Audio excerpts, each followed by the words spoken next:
don't know if you guys caught the shirt in the last video. Pretty cool, huh? Is that ironic that I'm wearing a Skyrim shirt talking about Dark Souls? I feel like that's like blasphemy or something. So I got Dark Souls 3, I've been playing it. I'm working on the third boss right now, the giant tree with all the testicles. He's where I'm at. So far I completed 3 areas of the game, and here's my thoughts so far. Graphically, it's not a leap. That's the problem when you release a game like a year after your last game and you use the same engine. It looks the same. Graphics are barely better than Bloodborne. Like, there's a little more lighting and shadow effects going on, but it's essentially, I mean, because Bloodborne was always like at night, so there weren't really any shadows to give. But graphically, it's like right where we've been, so no improvement graphically, so that's disappointing. I would have rather they held the game off a couple years, gotten a few more fresh ideas, we'll get to that in a second, refined their engine. Hey, you know what else doesn't make sense? Because it runs in 1080p 30 frames per second. Dark Souls 2, granted, it's a last-gen game, running on the PS4, looks like 1,000 times better, running in 60 FPS. So the environments end up more detailed in Dark Souls 3, but Dark Souls 2, like, runs better. And it looks better because of it. And the first thing you'll think while you're playing Dark Souls 3 is that you're playing a Bloodborne mod that allows you to have a Dark Souls character. It is like, okay, you've got to be kidding me. It is shocking how much of the early game is ripped straight from Bloodborne. Like, nearly all the assets are identical. There's a bunch of little, like, gravestones together. Look at that door, it's a Bloodborne door. Look at those candles, they're Bloodborne candles. The new Firelink Shrine is like Cathedral Ward plus the Chalice Dungeons, you know, Patermarian Tomb, or however you say it. Like, it's the same art style, it's the same structure. I mean, the engine itself makes everything look kind of shiny and glossy, because that's just how Bloodborne's engine looks. Dark Souls 2 looked like more crisper, it had more grit to it. This feels kind of, everything's kind of glossy, shiny, floaty, soft. And when Dark Souls 3 isn't jerking off to Bloodborne, it's jerking off to Dark Souls 1. There's a little Easter egg you'll come across in Firelink Shrine where you're like, oh hey! That's okay. I like that. I don't mind that. But the Lothric Wall, like Undead Bird Part 2, anybody? With a giant dragon, again, with hollows everywhere, again. And you see this, like, giant castle off in the distance, and it's like, old Yarnum. And of the 3 bosses I've fought so far, they feel very Dark Souls 1. So if you like the bosses in Dark Souls 1, you're probably gonna like this a lot. There's, like, the giant tree I was talking about, that is, like, Dark Souls 1 through and through. And it's got like the same kind of music from Dark Souls 1, it's just like incessant chanting and yelling. Like, it's like the Capra Demon soundtracks.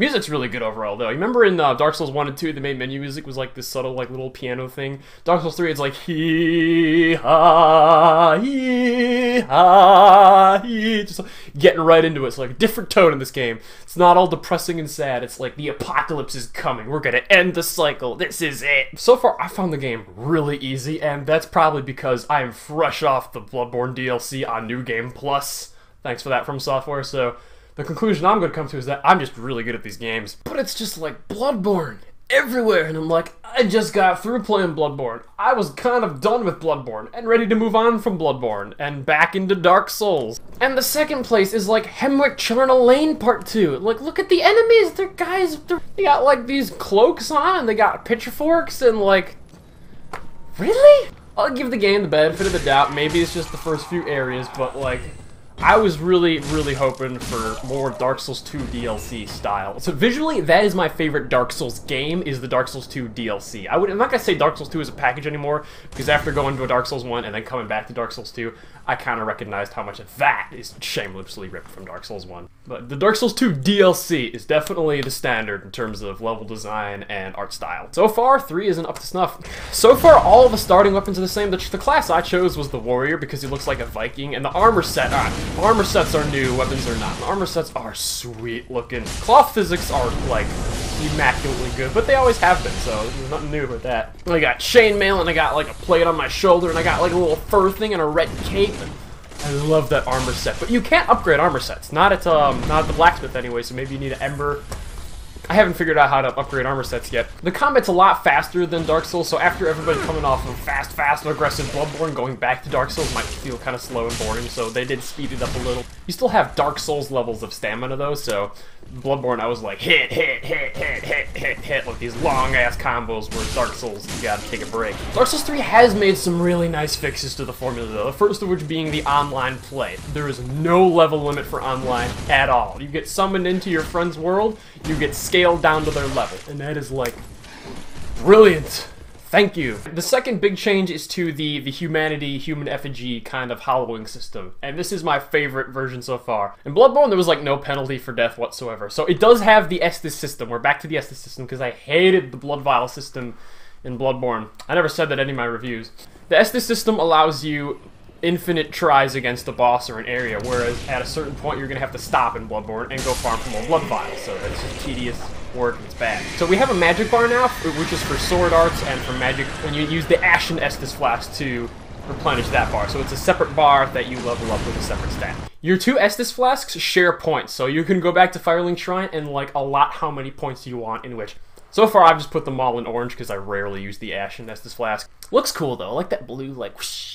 So that's the healing system, and then there's no, like, life gems or regular little healing items. There's still, like, divine blessings, which are super, super rare, but it's not Dark Souls 2, like, super liberal with the healing items. It is the Estus system through and through. So how the humanity death system works is you have your health bar, and you look human, and you die, and that's it. There's no penalty for dying, so it puts you right back into that. However, you can use an Ember, which is essentially the new humanity. So it's like you use it. It also serves as a free, like, replenish your full health bar, and it gives you like bonus health until your next death. So you're like in Ember mode, your Ember restored. So that's kind of like being human, and then your clothes will like kind of catch on fire. That's a neat effect. And then that's also how you now commit to online play.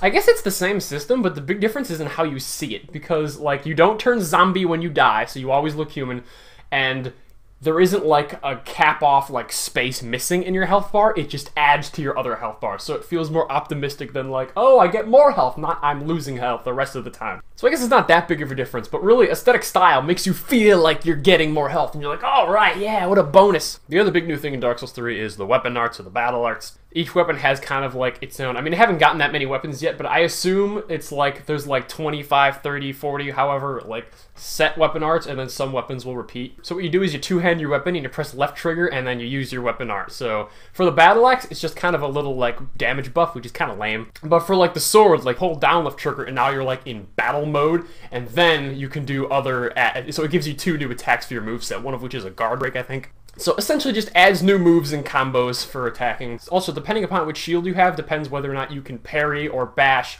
or use your weapon art while only one-handing. So you can still have a shield out while you're weapon arting. It varies per weapon and per shield, so it's kind of like a nice little combinations you can do. But that's it. Other than that, it's Dark Souls. It's more Dark Souls. It's more Dark Souls that's similar to recent Dark Souls we've played very soon after recent Dark Souls we've played. So I think that's the biggest hump I'm going to have to get over this game, is just I wanted new stuff. I wanted to go places. I want to do other stuff. So far, I haven't gotten that yet. But at the end of the day, it's still Dark Souls, and Dark Souls combat is still, like, top of the line, so it's a fun game. Thank you for watching. I'm Wesley Thompson. Like, share, subscribe, comment, and God bless.